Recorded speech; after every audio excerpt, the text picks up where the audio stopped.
निर्धन परिवार के बच्चों की शिक्षा सहायता हेतु मार्गदर्शक चैरिटेबल ट्रस्ट द्वारा संचालित गुरुकुल एवं प्रस्तावित गौशाला हेतु अपना अमूल्य सहयोग देने के लिए संपर्क करें श्री राकेश कृष्ण जी महाराज एवं श्रीमती पूजा पांडे जी से।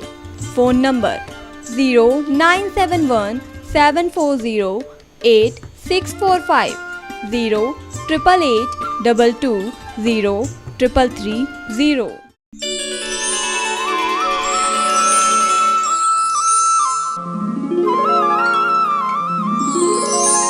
जय जय राधा रमण हरि बोल, जय जय राधा रमण।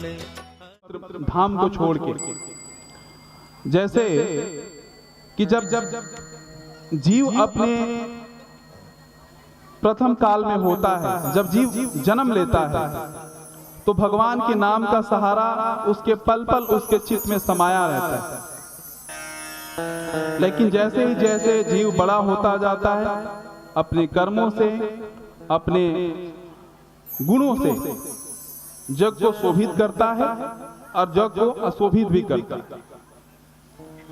ये कृष्ण माधव कथा पहली बार भगवान कृष्ण के नामकरण किए आचार्य गार्गी जी ने, जिन्होंने इस कथा का पहली बार श्रवण कराया है, और आज हम उस कथा का श्रवण करने जा रहे हैं।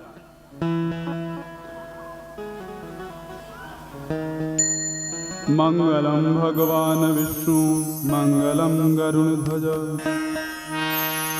मंगलम पुंडरीकाक्ष मंगलाय तनो।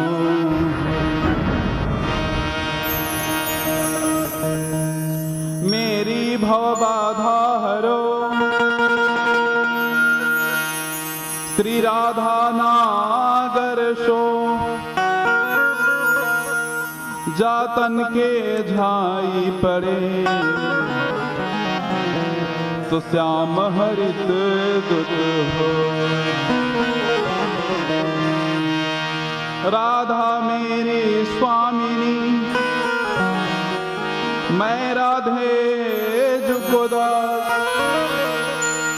जन्म जन्म मोहे लीजयो श्री चरणन।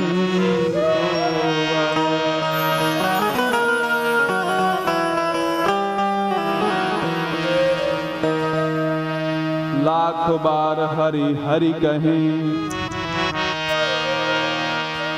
एक बार हरिदास जाके प्रसन्न लाडले, सदा विपिन को।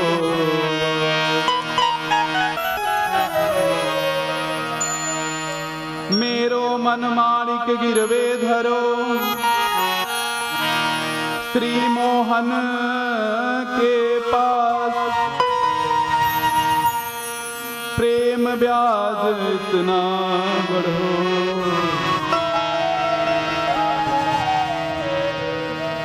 कि ना छूटन किया,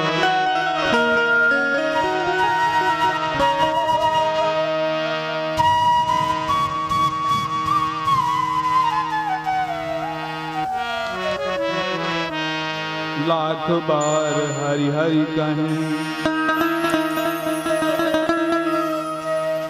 एक बार हरिदास जाके प्रसन्न लाडले, सदा विपिन को।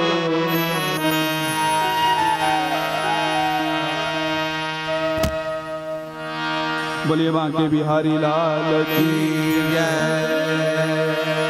एक बार सब बड़े भाव के साथ बोलेंगे श्री राधे। अपने अपने हाथों को उठा के बोलिए भैया, श्री राधे राह दे, बोलिए राह दे। ये जीवन में राह की जरूरत है, मंजिल तो सबको पता है, बस रास्ता तो ढूंढने के लिए आप और हम सब बैठे हैं।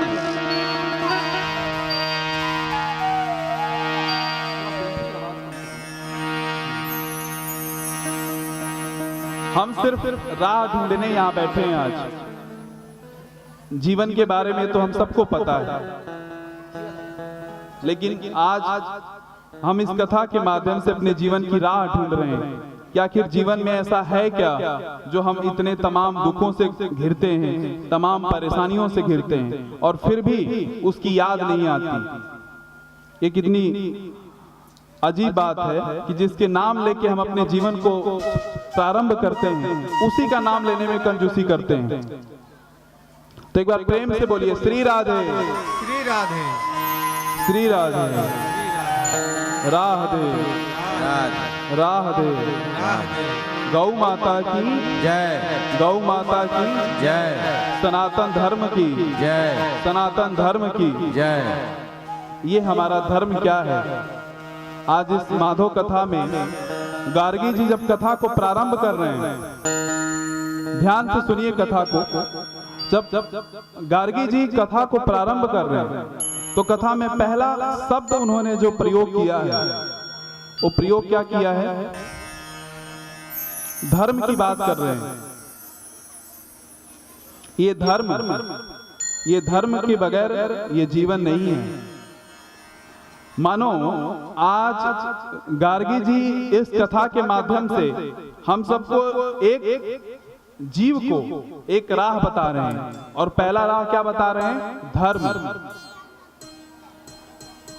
क्योंकि बिना धर्म कि हम अपने रास्ते को नहीं पहचान सकते। पहला उन्होंने शब्द ही प्रारंभ किया है धर्म, कि धर्म के बाद, धर्म के साथ व्यक्ति का जीवन कैसा होता है। जब धर्म उसके साथ जुड़ा होता है, धर्म उसकी पहचान होती है। जैसे कि व्यक्ति की कपड़ा उस शरीर का पहचान है, वैसे ही व्यक्ति का जीवन उसका धर्म का पहचान है। तो सबसे पहले आप अपने अपने धर्म को, चाहे जो भी धर्म के मानने वाले लोग हों, अगर आप अपने जीवन को सुखमय बनाना चाहते हैं तो पहले आपको धर्म को मानना पड़ेगा। बिना धर्म के आपके जीवन में न कथा का रसपान हो पाएगा, न जीवन की कोई उन्नति हो पाएगी। तो पहला कार्य उन्होंने बताया है धर्म को, कि पहला मनुष्य का काम है उसका धर्म, वो अपने धर्म की पहले रक्षा करे, पहले अपने धर्म की बात करे, उसके बाद अपने जीवन में कर्म की बात करे। कथा प्रारंभ होने से पहले 5 प्रकार के व्याख्यान किए हैं गार्गी जी ने श्री सूत जी को।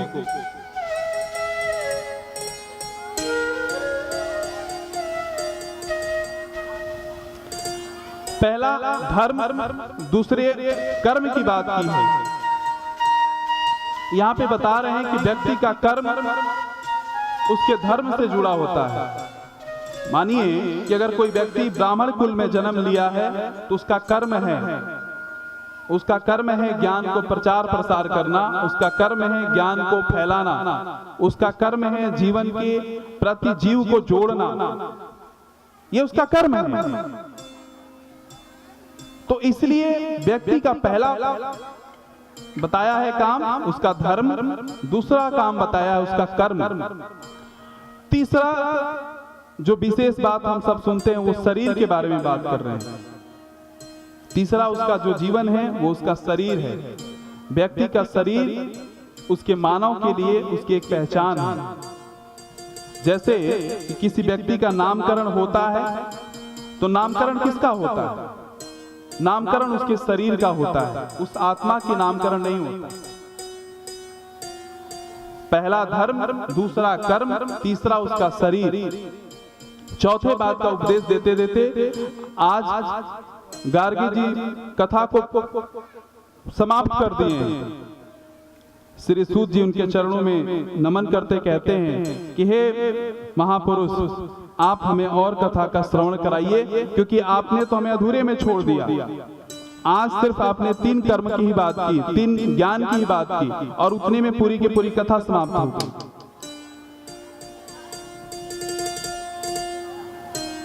उसके बाद गार्गी जी कहते हैं सूर्य के महाराज के चरणों में कि हे सूत जी, इस कथा का अधिकारी कौन है? इस कथा का श्रवण कौन करने का अधिकारी है? पहले अधिकारी की बात कर लीजिए, फिर कथा होगी। हम जितने लोग यहाँ पे उपस्थित हुए हैं, क्या हम कथा सुनने के हकदारी हैं या उसके अधिकारी हैं? हम सब बड़े भाव के साथ कहते हैं कि नहीं, जीव को तो काम है भजन करना, जीव का काम है धर्म को प्रचार प्रसार करना, लेकिन क्या हम भजन करते हैं? क्या हम अपने धर्म को फैलाते हैं? सिर्फ पूरे दिन हम अपने धन और अपने पेट की पूजा के लिए पूरे दिन दौड़ते हैं। ना धर्म की पूजा होती है और ना कर्म की पूजा होती है। ना तो आप कर्म सही से कर पा रहे हैं, ना अपने धर्म को सही से लेके जा पा रहे हैं। ये दोनों ही बातें आज गार्गी जी ने कहा है। उसके बाद कहा है कि कथा के अधिकारी कौन है, कथा कौन श्रवण कर सकता है। कथा के श्रवण करने वाले कौन से व्यक्ति हैं? कहते हैं कि कथा वही व्यक्ति श्रवण कर सकता है जिसके अंदर भाव हो। अब भाव कैसे आएगा? कथा तो श्रवण करना है, लेकिन भाव कैसे आएगा? जबरदस्ती कथा में आ भी गए कोई बात नहीं, लेकिन भाव कहां से जबरदस्ती पैदा करेंगे? मन में क्या भाव है, इसको कैसे आप पता करेंगे? आज श्री सूत जी ने ये प्रश्न पूछा है गार्गी जी से कि महाराज, हम कैसे ये बात को समझे कि जो व्यक्ति इस कथा में आया है वो भाव के साथ आया है, या उसको भजन करने में, उसको भगवान में परम शांति मिलती है? ये बात को कैसे एहसास किया जाए? जरा इस बात पे आप प्रकाश डालिए। गार्गी जी मुस्कुराए हैं, बोले कि संत आपने प्रश्न तो बड़ा अच्छा किया है, लेकिन इसके अधिकारी की पहचान बड़ी सरल है। ध्यान से सुनिए, इसकी अधिकारी की पहचान बड़ी सरल है। बोले कि कथा में आने के बाद जो व्यक्ति के जीवन में चाहे तमाम परेशानी हो और कथा में आने के बाद वो सिर्फ कथा के बारे में श्रवण करता है, उसको निद्रा नहीं सताती है, तो समझिए वो अधिकारी है। अन्यथा वो अधिकारी नहीं है कथा श्रवण करने का।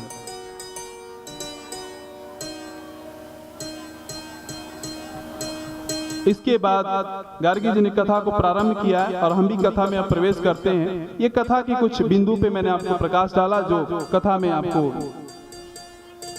आगे आगे जैसे जैसे प्रसंग हम बढ़ाएंगे वैसे वैसे आपको समझ आती जाएगी।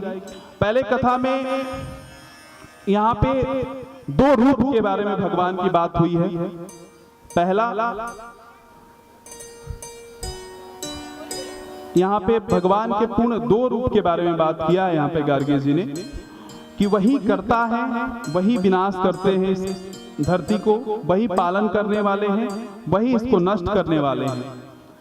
हे संत, हमारे और आपके जीवन में, हमारे आपके इस हाथ में बहुत कुछ विधाता ने नहीं दिया, सिर्फ दिया है, वो दिया है कर्म, जिसके बारे में मैं आपसे बात कर रहा था। लेकिन जो असली मकसद है गार्गी जी को जीव को बताने के लिए इस कृष्ण माधव कथा के माध्यम से, वो यही है कि व्यक्ति भाव से भजन करे।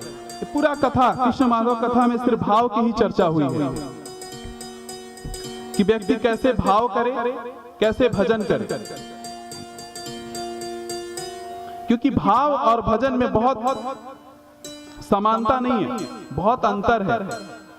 भाव एक गंगा है, भजन समंदर। बस आप इसी से उसके भाव और भजन के बीच का महत्व समझिए। क्यों? क्योंकि कहते हैं कि जो नदी निकलती है उसको कहीं ना कहीं जाके मिलना होता है। हर एक नदी का मिलन निर्धारित किया है इस ब्रह्मांड ने। जो नदी जहां से निकलेगी वो जाके कहीं ना कहीं मिलेगी, और उसका मिलने का एक ही उद्गम है, एक ही उसका स्थान है जहां पे नदी जाके छुप जाती है, और वो है समंदर। सब जानते हैं आप? प्रेम से बोलो श्री राधे। नदी निकलती है और निकलते निकलते ना जाने कितने जीवों पे दया करते हुए समुद्र में जाके मिल जाती है। वो नदी आपसे कभी नहीं कहती कि मुझे कुछ दे दो, कभी नहीं कहती मैं आपसे कुछ लेने आई हूं। जीवों पे दया करते करते करते करते वो समुद्र में जाके जब विलीन होती है, जब समुद्र में जाके मिलती है, तो वहां भजन पैदा होता है। ये भाव और भजन की महिमा है। नदी जब तक अपने स्थान को नहीं छोड़ेगी तब तक उसको भजन नहीं होगा।